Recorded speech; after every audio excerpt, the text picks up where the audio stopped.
guys, Melina here from Nationally Registered Fighters Australia. I'm here with Richard Walsh and we're about to have a chat with Carly Gangel, who is currently training over in Thailand for her upcoming fight in South Australia. How you going, Carly? Hi, good thanks. How are you guys? Very good. Good. All right, Carly, it looks like you're sitting in a lovely apartment there. Whereabouts are you? I'm staying in a hotel at the moment, so I'm just sitting in the lobby trying to get a little bit of cool air. What part of Thailand are you in? I'm currently in Koh Samui, so just an island off Thailand, and in about a week's time I head to Bangkok.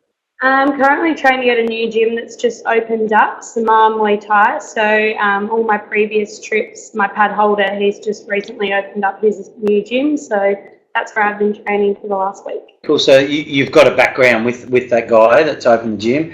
Where was he from originally, and what's his background? So he was originally a trainer from the WMC Lamai camp, and then he moved to Pinyo Muay Thai, and then he's just opened up his new gym. So I've always enjoyed working with him, and he's always pushed me, and we built a bit of a relationship. So from that, I just followed him, and so I ended up at his gym now. In compared to your training when you're back in Adelaide, what's the main difference? What's the main thing that keeps you going back to that trainer? What do you get from him more than you get from home? He's very good at communicating with people that speak English, so I think his English speaking background helps a lot.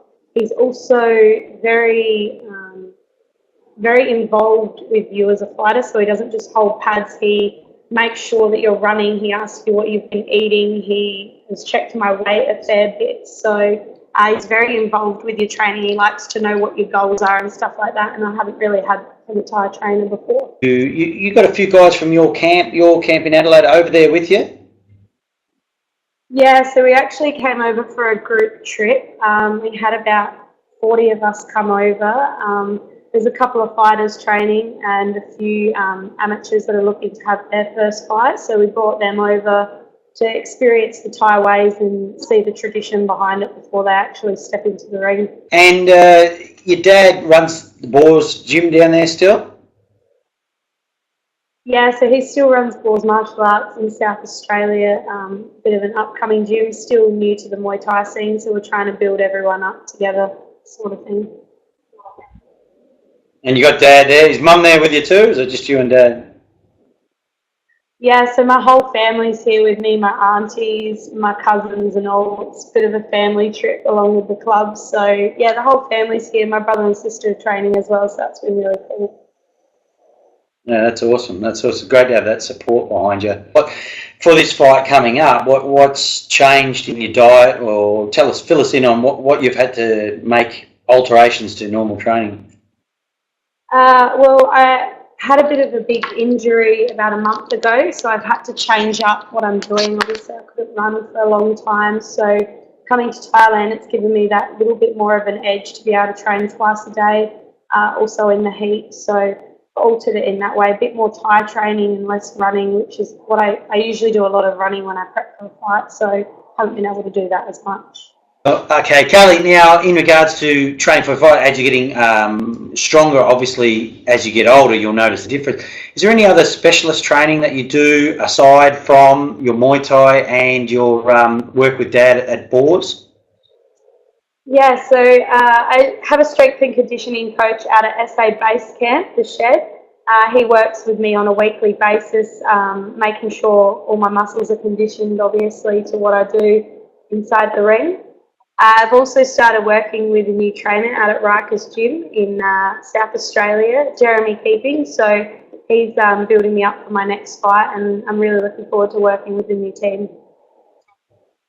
Yeah, well, that's great. Well, Jeremy's got a long history of training great fighters, so you're in good hands there. And the strength and conditioning, I'm sure, will only improve you. So that's great to know. That's good advice too for anyone else out there to get into that sort of, to branch out a little bit. Don't get stuck in the one spot, and have a look around what's out there. There's plenty of options out there for people. Your next fight coming up, fill us in. Tell people what the details of your next fight that's coming up on Knees of Fury, I believe. Yeah. So my next fight is against New Zealand's Daria Smith on Knees of Fury, and that's for the Commonwealth title. Daria is someone that I've wanted to fight for a long time, but I was expecting to fight a bit more further down the track in my fight career, but I was offered the opportunity in a few weeks, so that's very exciting, and I'm really looking forward to stepping up to someone with her experience. Your fight record now, did I read 12 wins, only 1 loss? Yes, I've had 11 wins and 1 loss, which I had my loss at the 2014 World Titles in Malaysia. Yeah, I did that in Molina. I thought that was the other one. That's great. That's awesome. Your last fight was against a girl from Queensland, Brooke Cooper. What did you get from that fight? What's every time you have a fight, you learn something, obviously. What did you get from that?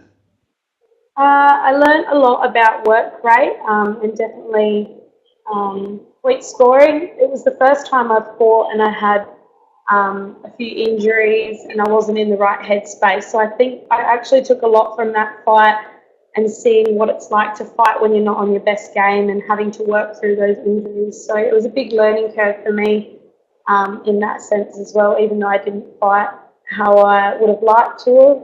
It was probably the biggest learning curve I've had in my fight career so far. Big raps for Brooke, being a Queensland girl. She's only a young girl, but she's going to go a long way. So it's great to see you guys, or the female community, getting together, having lots of fights, staying active. And have you got plans to go back to IFMA again? I do. I would love to compete as a senior. I think the level of competition is definitely a lot different from junior to senior. So maybe in the next couple of years, I'll definitely look at heading to the Aussie titles again and giving that a crack. Right. And Ethan still runs the Knees of Fury down there, obviously. You've had probably the majority of fights under him. What sort of things you got in the pipeline? Can you let us in on any secrets, anything? Because I know Ethan's always got something up his sleeve. So his shows are always definitely exciting. The fight cards he produces are amazing. He definitely brings in a lot of local champions and flies in a lot of people. So if you watch the space and if you ever make it to a Knees of Fury show, you'll never be disappointed with the fighters that he brings in, and definitely seeing the local talent like Charles August, fighters like that. He's always got someone that's ready to bring a show. And what about for you? Has he sat you down and mapped out a bit of a future of what's a plan? Yeah, Ethan's been really, really good to me. He's definitely building me up slowly, and hopefully one day I'll be on the road to a world title on Knees of Fury. And now you run a program, the Females Fighting Forward. I've got some cheat sheet written over there if you see me looking over. It's not a twitch, it's actually it's a cheat sheet. What the Females Fighting Forward? Tell people about what you're running down there. I'm going to lead into another question straight after that. But how do you manage to do all these things and train and diet and study and work and whatever else you do? Firstly, tell me about the Females Fighting Forward. What's that about? So Females Fighting Forward was a school project that I started in 2013. I originally started it for women's self-defense because I felt like a lot of my friends were going out and didn't have that confidence, and didn't know what to do if they were presented with certain situations. So along with my dad, who's done it for years, I studied self-defense particularly for women and did lots of trials and experiments to see what worked in the street. And I guess from there, I fell in love with seeing women feel strong and powerful. So I kept doing seminars and teaching what I knew and what had worked for me. And from there, I guess I started the Muay Thai side of things as well, because I found that the women that had a martial arts background were just so much more confident when they were approached with confronting situations. So I tried to use the Muay Thai as a self-confidence builder and then use that with the self-defense to hopefully make women a bit more street aware and smart when they're out and about. That's great. So Muay Thai is not your first chosen martial art, so to speak. You did by the sounds of it, like a self-defense type of thing, or was it a karate base? What was it? Yeah, so I always did karate since I was 3. It But the karate that I did, it was very anti-abduction and self-defense based, so a lot less of the traditional stuff. Obviously, my dad being my trainer, he was very, with us kids, he was very much into the self-defense and making sure we knew what to do. And then from there, obviously, I bridged over to Muay Thai, and I guess all of that sort of shaped what I do with females going forward.